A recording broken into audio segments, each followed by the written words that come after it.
I've never done this before. I've never used a puree. This is an apricot puree. It's like 30 bucks for this can. It's expensive, but it's supposed to be a high quality puree. I sanitize the top of the container. I sanitize my can opener. Sanitize everything. It's pouring into here. It still has a little bit of krausen going on, but it's not too bad. This has been fermenting for probably about a week, and it's actually been a slower ferment than I thought. And once I thought about it, the pH on this was 3.2, and that can really stress the yeast out. I had a heat belt on it for a bit because it was taking too long to ferment what I thought it should anyway, because it is USO5, which ferments really quickly at 70 degrees. And so I was keeping around 72, 73, and it looks like now it's gotten to the point it's probably past its halfway mark. I'm going to pour the puree in, and then it's probably going to start to ferment again because I'm adding more sugar.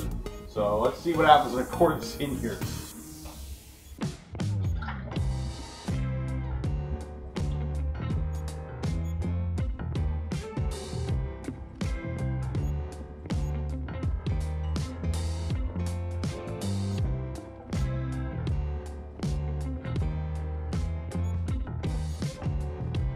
That actually went quite well. I was afraid that this puree would be like, you know, when you pour, making like sauce, pasta sauce, or you can't get everything out. Well, it came out of the can pretty damn good. There's almost nothing left in the can. I'm happy with that. Sorry guys, but the battery died on my camera and I'm chatting away, talking away. I'm gonna have to look back at the video. I think I missed myself pouring it in, I can't recall, but it's only been half hour since I put it in. And check this out already. I don't know if you can see this, but it's already starting to churn. I mean, if you look up here, you're going to see that that's foam there was not there before. That foam is new. You can see what's left of the krausen up top, and then down here, that's new foam. We take a look up here at the bubbler. It's starting to chug away. So yeah, if you can see that, back up a bit here. It's just re-fermenting because I've added the apricot, and this happened also when I did my my raspberry sour. As soon as I added that fruit, it started to ferment. Not as fast because it was just frozen raspberries that I threw in there that I thawed out. This is a puree, so it just mixed in really quickly. I didn't worry about boiling it because it was already in the can itself, so I know it's already been pasteurized. And I sanitized everything and poured it in. I think I talked about my raspberry sour where I had a slight hint of almost like an apple cider fermentation in the background, where you get that hint. It's like a, my wife calls it rotten apple, but you know, when an apple ferments on the ground, it's like a wild yeast taste and smell. It didn't give me the cleanest flavor, it didn't ruin the beer, but I didn't want that. So I'm hoping that this won't happen with my apricot sour. But I'm really happy with how the yeast obviously is still very active. I didn't want to wait until the yeast was basically done fermentation and dropping out a suspension and then throwing in the apricot and even maybe shocking it even more, because I had 3.2 was my pH, and I read on the side of the can that this apricot is between 2.8 and 3.4, I believe. So it could have brought it back down to like 3, and I think 3 or below you can kill your yeast. So I wanted to make sure that it was an active fermentation when I added it, which it is. I have to figure out how I will figure out what my alcohol content will be at the end, because I have my pre-boil original gravity. I have my original gravity before pitching my yeast.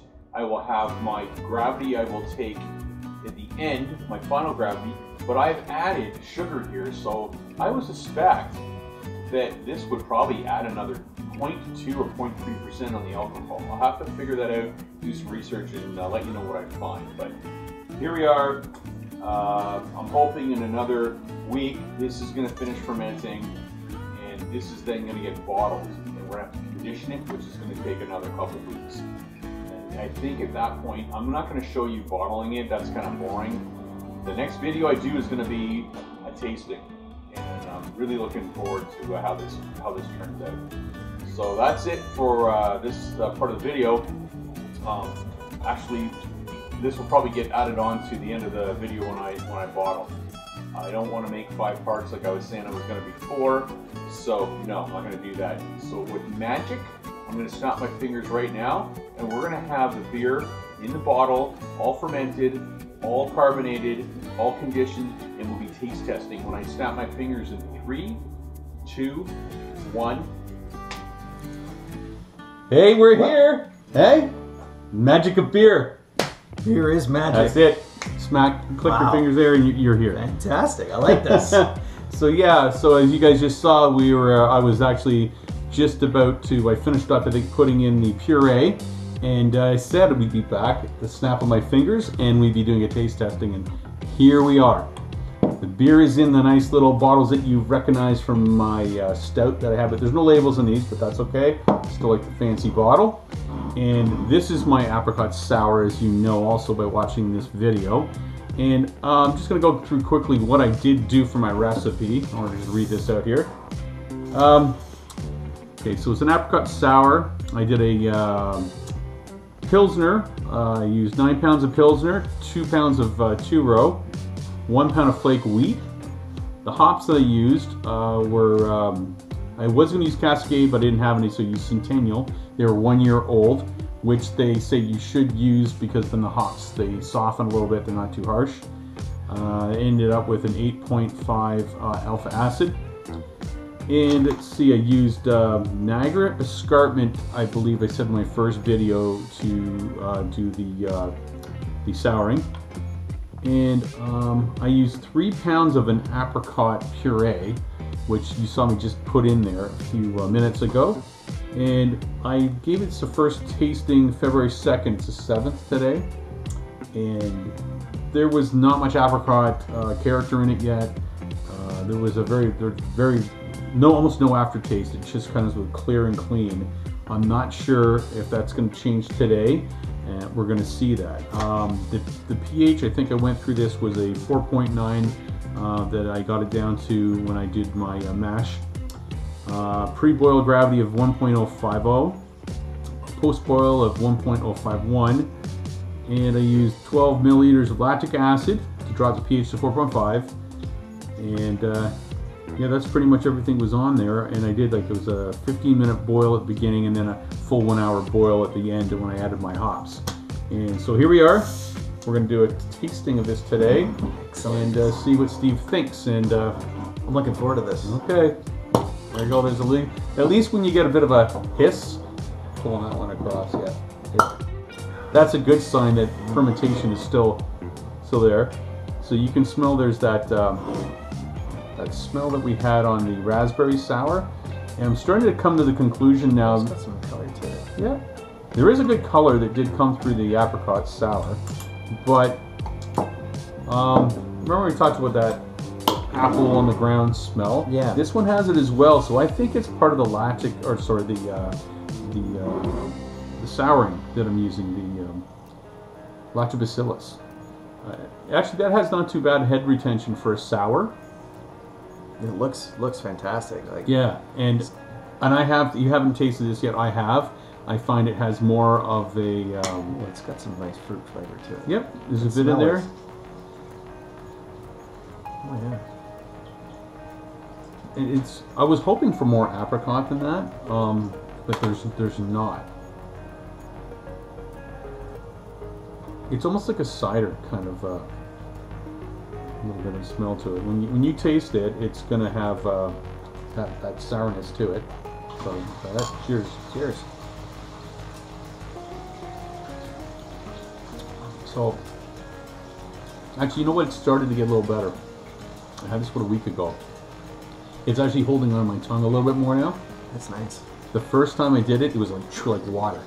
I was like, what's that? So, okay, it's gotten a little better. It's a slight cloudiness to it, which I don't mind that at all. It is nice and sour. Mm-hmm. This is supposed to be. This is actually over soured. I think I said it in my previous video. You normally aim for pH about 3.4. This one went to 3.2. So it's a little more sour. Some people might not like it. I like that. You like it? It's okay? Yeah. I mean, I think this would be best not in minus 30-degree weather, but I think something in the summer, I would drink this. That's got, which is, I don't know, typical of your brews. It's got, seems to have that little bit of extra carbonation as well. I like the extra carbonation. I don't know what it is. You said I that like before. the fizzy more. I mean, that excites the tongue a little more when. It changes the beer flavor. Right? Yeah, that's.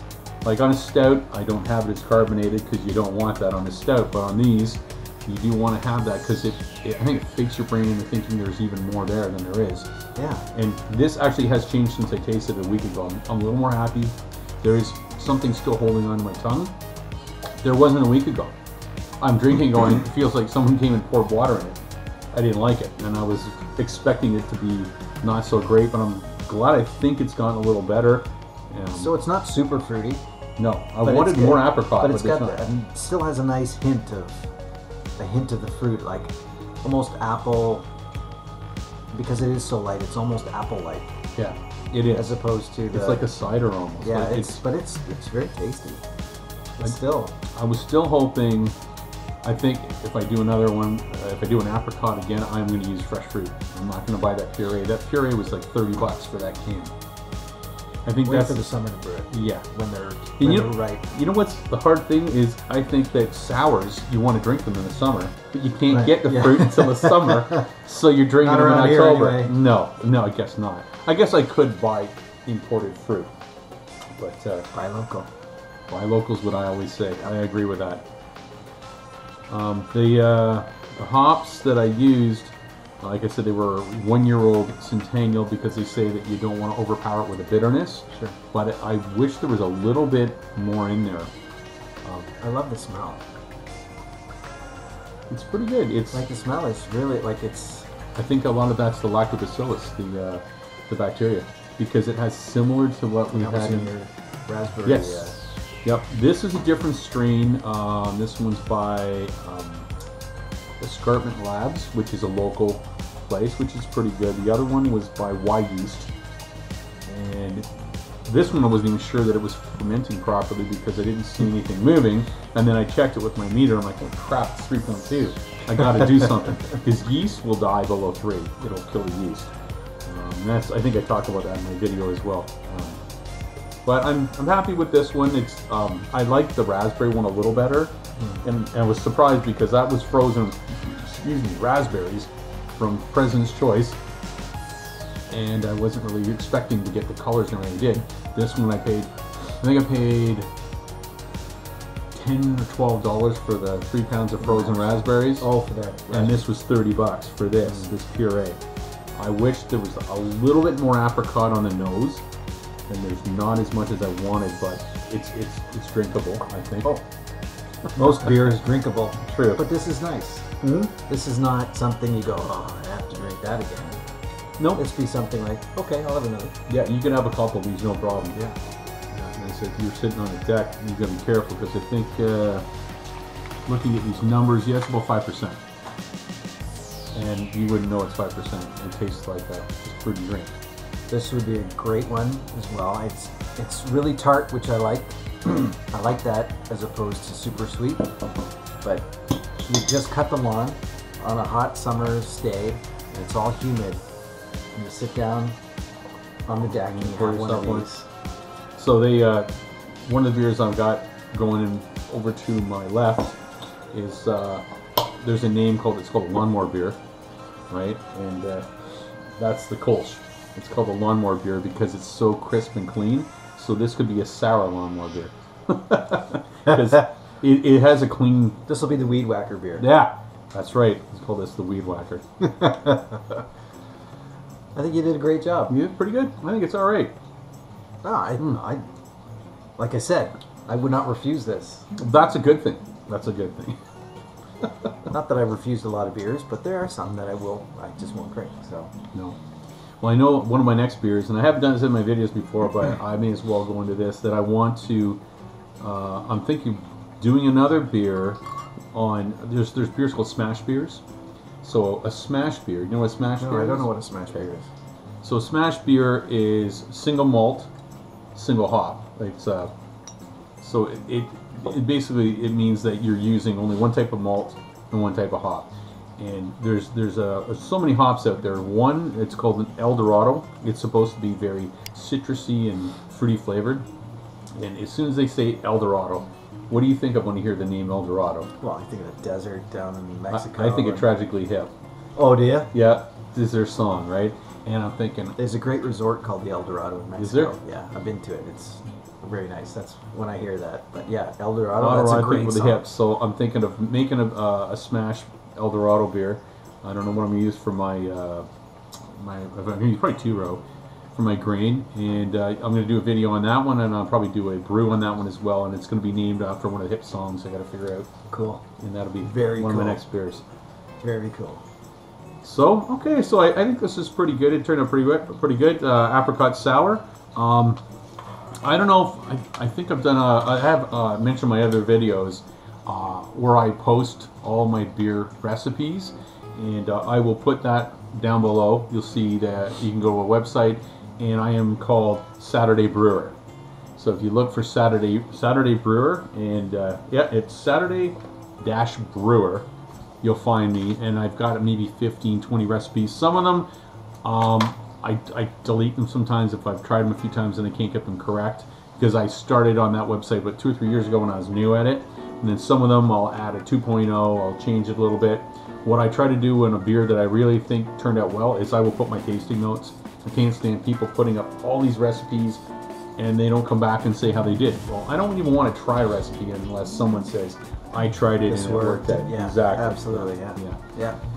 Yep. All right, so I guess that's it for today's taste testing. Sean, thanks for using the magic of beer to bring me here. You're welcome. I was sitting at home on the couch welcome. and I just appeared here. I know, it's magic. Isn't beer amazing? Beer is amazing. Yeah, you can be in one place and then you're in another. Absolutely. So this is Sean and Steve, and we're going to sign off today for Canadian Brew Channel. Hope you guys have a great day. Thank you. Don't forget to click the subscribe button and the like button. And the little bell. And the notification, because you don't want to miss any of this. That's right. Thanks. See ya.